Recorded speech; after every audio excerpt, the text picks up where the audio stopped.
twebwe ngaha umutekano urahari kuko abanyarwanda iyo bari aho hakurya bariko mu byabo natwe tuba tumwe mu byacu turiko turikorera ibyacu nabo bagakora ibyabo nta ngwane twebwe turimo turabona ngaha ku mupaka.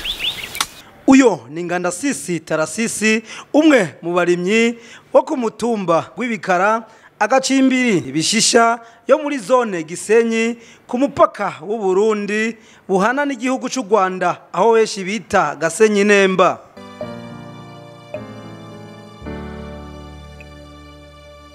Akabavuga ko ibihuha vy'uko wohava intambara ataco bibabuza baguma ku kivi.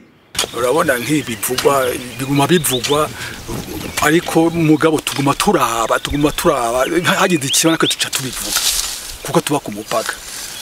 Ubwo rero tuguma turabana bagahita natwe tukarima bo tumaze kurima tuca dutaha. Ubwo rero mu gitondo tuje dusanga nabo batonze ngaho ku mihanda yabo. Ubwo rero duca dukora akazi kacu nabo bagakora kacu igihe cyagira bagatanaga tugaca dutaha. Ntabyo turabona huko tubibonye namwe muca mubimenye. Nayo Shimirimana Sandrine avuga ko ibibahanze ari uruzuba gusa ibindi ataco bibabwiye. Nta muntu n'umwe tudurubanja nukukoranya tukakora neza nyene nta muntu atetse iki kibazo. Yego no turose ivyo turya tukiriya tukiryamira buke tukabandana sawa batatu mandi nakoze nta biri. Twa turabandanya ibikorwa byacu kuko twega mu Rwanda kibazo kimwe duteze.